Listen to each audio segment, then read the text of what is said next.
আলহামদুলিল্লাহ। ৫ম নম্বর প্রশ্ন আসছে, ৫-৬ ওয়াক্ত বা ততোপেক্ষা বেশি নামাজ কাজা হইলে আদায় করার তরিকা কি? জি দেখেন, প্রশ্ন এটা বোধহয় আমাদের আজকের মজলিসের ষষ্ঠ প্রশ্ন, পঞ্চম প্রশ্ন। তো এই পঞ্চম প্রশ্নটি হচ্ছে এখানে যে আমাদের যদি নামাজ কাজা হয়ে যায়, 2-4 ওয়াক্ত নামাজ কাজা হয়ে যায়, তাহলে আমরা কাজা ও আদা উভয় নামাজ আমাদের পড়তে হবে। এটা পড়ার তরিকা কি, কিভাবে আমরা পড়ব? কাজাই আগে পড়তে হবে না আদা আগে পড়তে হবে? এটার জন্য মনে রাখবেন যে এইটাকে বলা হয় সাহেবে তরতিব, অর্থাৎ যে ব্যক্তির নামাজ 5 ওয়াক্ত পর্যন্ত কাজা হয়েছে, 1, 2, 3, 4, 5 ওয়াক্ত, 5 ওয়াক্ত পর্যন্ত কাজা হয়েছে, সে ব্যক্তিকে বলা হয় সাহেবে তরতিব। 5 ওয়াক্ত সাহেবে তরতিব মানে তার জন্য ধারাবাহিকতা রক্ষা করা অপরিহার্য। ধারাবাহিকতা রক্ষা করতে হবে, ধারাবাহিকতা রক্ষা করা জরুরি। ধারাবাহিকতা রক্ষার সম্মুখীন আওতাভুক্ত এই লোকটা, অর্থাৎ আগের নামাজ আগে পড়তে হবে, পরের নামাজ পরে পড়তে হবে, ধারাবাহিকভাবে পড়তে হবে। তো এখানে 6 ওয়াক্ত কাজা হতে হবে না 5 ওয়াক্ত? এখানে কিছু কিছু উলামাদের অভিমত হচ্ছে যে 5 ওয়াক্ত পর্যন্তই কি থাকে, সাহেবে তরতিব থাকে। আর কিছু উলামাদের অভিমত হচ্ছে যে 4 ওয়াক্ত পর্যন্ত সাহেবে তরতিব থাকে। তাহলে আমরা 4 ওয়াক্তকে ধরে নিলাম, 1, 2, 3, 4 ওয়াক্ত। 4 ওয়াক্ত যদি নামাজ কাজা হয় তাহলে আমরা কি করব? আগে কাজা পড়ব, তারপরে ওয়াক্তিয়া পড়ব। আর কাজাও কিন্তু ধারাবাহিক পড়তে হবে। যেমন আমার ফজরের নামাজ কাজা হয়েছে, জোহরের নামাজ কাজা হয়েছে, আসর মাগরিব পর্যন্ত কাজা হয়েছে। তাহলে প্রথম কি পড়ব? আমি প্রথম ফজর পড়ব, তারপরে জোহর পড়ব, তারপরে আসর পড়ব, তারপরে মাগরিব পড়ব, তারপরে এশার নামাজ পড়তে হবে। এশার নামাজ আগে পড়তে পারবো না। এশার নামাজ যদি আগে পড়ি তাহলে আমার নামাজ হবে না। ঠিক তেমন কাজার ক্ষেত্রেও আমাদেরকে ধারাবাহিকভাবে পড়তে হবে। ধারাবাহিকতা কীরকম? যেমন ফজরের থেকে ধারাবাহিকভাবে এশা পর্যন্ত নামাজ পড়তে হবে। আমরা যদি ধারাবাহিকতার বিপরীত করি, যেমন ইচ্ছা হইল যে আমি জোহরটা আগে পড়ে নেই, তাহলে আপনার নামাজ হবে না। অথবা আপনি মাগরিবটা আগে পড়ে নেই, তাহলে নামাজ হবে না। তাহলে 4 ওয়াক্ত পর্যন্ত ধারাবাহিকতা রক্ষা করা জরুরি একটা। তবে কিছু কিছু আলেমরা বলেন যে 5 ওয়াক্ত পর্যন্তই ধারাবাহিকতা রক্ষা করা জরুরি।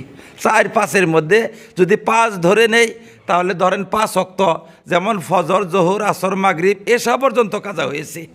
ফজরের রক্তে যখন আমি কাজা পড়ব তখন প্রথম আমাকে কাজা নামাজ পড়তে হবে, আর কাজা নামাজগুলোও ধারাবাহিকভাবে পড়তে হবে।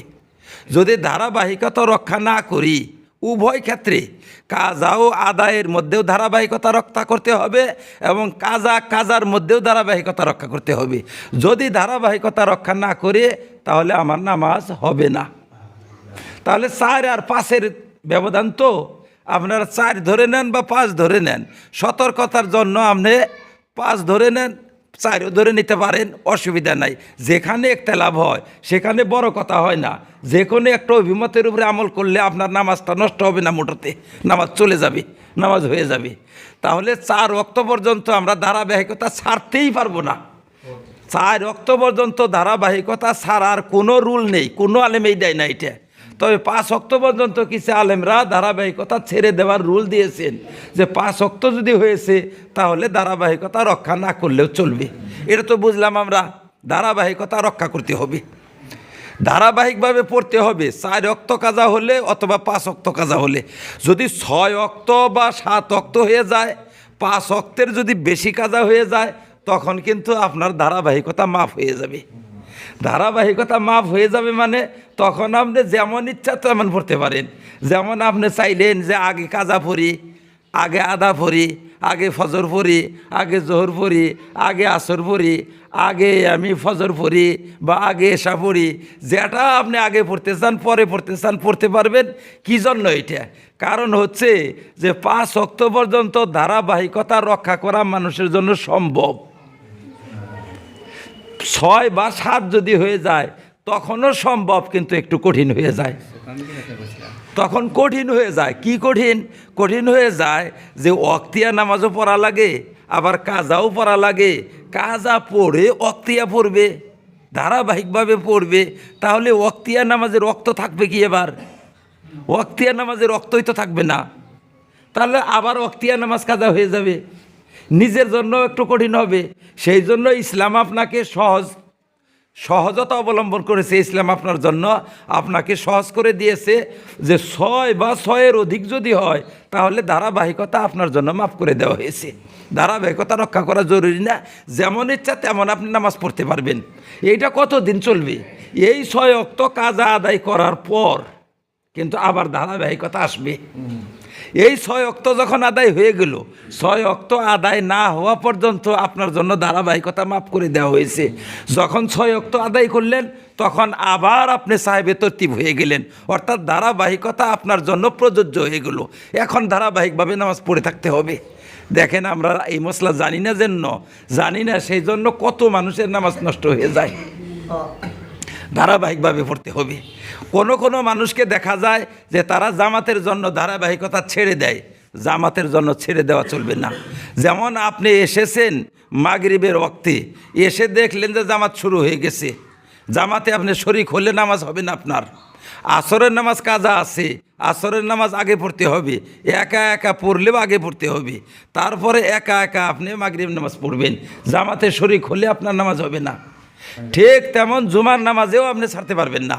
যেমন কারণবশত শুক্রবার দিন ফজরের নামাজ আপনার হাতছাড়া হয়ে গেছে, ছেড়ে গিয়েছে, আপনি দৌড়িয়ে মসজিদে এসেছেন, এসে দেখছেন যে জুমার নামাজ শুরু হচ্ছে, এখন আপনি তাড়াতাড়ি জুমার নামাজে শরীক হয়ে যাবেন, নামাজ তো হবে না।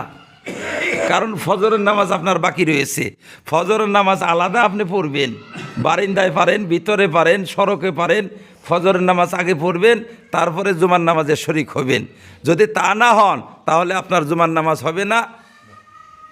জুমার নামাজের পরে আপনার আবার ফজর পড়তে হবে, পরে জোহর পড়তে হবে, আবার জুমার নামাজটাই হবে না আপনার। তাহলে জামাত ধরে তো লাভ নেই। জামাত ধরে কি করবেন আপনি? কাজেই যদি আমি কাজা পড়ে যদি জামাত ধরতে পারি আলহামদুলিল্লাহ ভালো, আর কাজা পড়ে যদি আমার জামাত ধরতে না পারি একাই পড়বো। কাজে কোনো মানুষ আপনার দিকে বড় বড় চোখ করে চেয়ে থাকবে যে কি বোকা লোক রে এটা, কি আহমক, এখানে জামাত হচ্ছে আর ও একা একা নামাজ পড়ছে, এমনকি শেষ পর্যন্ত জামাতই ছেড়ে দিল, তারপরে একা একাই পড়তে রইল, কারণ ও মশলা জানে না। বড় বড় চোখ করে আপনার দিকে তাকাবে আর আপনাকে বোকা মনে করবে। বোকা আপনি না, বোকা ও। কারণ আলেমরা এরকম আমল করে। কি করব, হঠাৎই আমাদের নামাজ কাজা হয়ে যায়। রাস্তায় ছিলাম, বাসে ছিলাম, আসর পড়তে পারলাম না, যে নেমেছি যখন বাসে থেকে নেমেই দেখি যে মাগরিব শুরু হয়েছে। আমরা কি করি, এদিকে মাগরিব হচ্ছে, আমরা অপর দিকে আসর পড়ি, আর তাড়াতাড়ি শেষ রাকাতে শরীক হতে পারলে শরীক হলাম, আর শরীক হতে না পারলে একাই পড়লাম। একাই পড়ে যদি নাও পারি ফরজ 3 রাকাত পড়ি, ফরজ 3 রাকাত পড়ে তখন যে মজলিসে শামিল হয়ে যাই। আগে ফরজ পড়ি, সুন্নত বাদও দিয়ে দেই, সুন্নত বাদ দিয়ে দেই, তাও আমরাও ধারাবাহিকতা বাদ দিই না। কারণ ধারাবাহিকতা বাদ দিলে নামাজ হবে না, আর সুন্নত বাদ দিলে তো ফরজ হয়ে যাবে আমার। সেই জন্য সুন্নতটা বাদই দেই, একবারেই বাদ দিয়ে দেই। বাদ দিয়ে হলেও আমরা কি করি, ধারাবাহিকভাবে নামাজ পড়ি এবং তারপরে মহফিলে যেয়ে শামিল হই, কারণ হঠাৎ দেরি হয়ে গেলে। তাহলে এটা হচ্ছে কি, ধারাবাহিকতা রক্ষা করা জরুরি আমাদের জন্য। 6 ওয়াক্ত হয়ে গেলে ধারাবাহিকতা মাফ হয়ে যাবে। কাজা যদি 6 ওয়াক্ত হয় বা 5 ওয়াক্ত হয়, দুইটা অভিমত আছে, 5 ওয়াক্ত বা 6 ওয়াক্ত হয়ে গেলে তাহলে ধারাবাহিকতা মাফ হয়ে যায়। আপনারা দুইটার যে কোনো একটার উপরে আমল করলে আমল হয়ে যাবে, কিন্তু যদি 5-এর আগেই আপনি ধারাবাহিকতা ছেড়ে দেন তাহলে কিন্তু নামাজ হবে না, এইটা আপনারা খেয়াল রাখবেন। তাহলে এখন আরও একটা মশলা শুনবেন। আর একটা মশলা হচ্ছে যে আমাদের এই 5 ওয়াক্ত নামাজ যে, এটা কি সারা জীবনের 5 ওয়াক্ত না নগদ 5 ওয়াক্ত? এটা একটা মশলা আসলো। এখানে দুইটা অভিমত আছে। কোনো আলিমরা বলেন যে সারা জীবনের 5 ওয়াক্ত, কোনো আলিমরা বলেন সারা জীবনের না, আপনি যখন থেকে পাবন্দির সাথে নামাজ পড়ছেন তখন থেকে 5 ওয়াক্ত কাজা হয়েছে কিনা এইটাকে আমরা দেখব। কাজেই যেহেতু দুইটা অভিমত আছে, দুইটা অভিমতের মধ্যে যদি আপনি প্রথম অভিমতে অনুসারে আমল করেন তাহলে আপনার অনেক সময় নামাজ নষ্ট হয়ে যাবে, দ্বিতীয় অভিমত অনুসারে নামাজ হবে না। কাজেই দ্বিতীয় অভিমতের উপরে আমল করবেন আপনারা। অর্থাৎ যাদের জীবনে কাজা আছে, 1 বছর 2 বছর, কিন্তু যেদিন থেকে নামাজ শুরু করেছেন পাবন্দির সাথে সেই দিন থেকে আপনার 5 ওয়াক্ত কাজা নেই, তারা কিন্তু ধারাবাহিকতার সাথে পড়বেন, কারণ দ্বিতীয় অভিমত অনুসারে তাদের নামাজও হবে না। আর যেখানে দ্বিমত পাওয়া যায় সেখানে সতর্কতামূলক পন্থার উপরে আমল করা লাগে, সতর্কতা যেখানে বেশি সেখানে আমল করা লাগে। কাজে আমাদের সতর্কতা হচ্ছে কোনটার মধ্যে, যে আমরা পুরান নামাজি হই, নতুন নামাজি হই, আমাদের সেই জীবনের নামাজকে আমরা হিসাব করব না, সেগুলো কিন্তু উমরি কাজা করব, সেটা আলাদা কথা, কিন্তু ধারাবাহিকতার ক্ষেত্রে আমরা নতুন নামাজকে হিসাব করব। আমাদের এই নামাজ শুরু করার পরে ধারাবাহিকতার জন্য এই নামাজকে আমরা দেখব যে এখানে আমাদের নামাজ 6 ওয়াক্ত কাজা হয়েছে কিনা।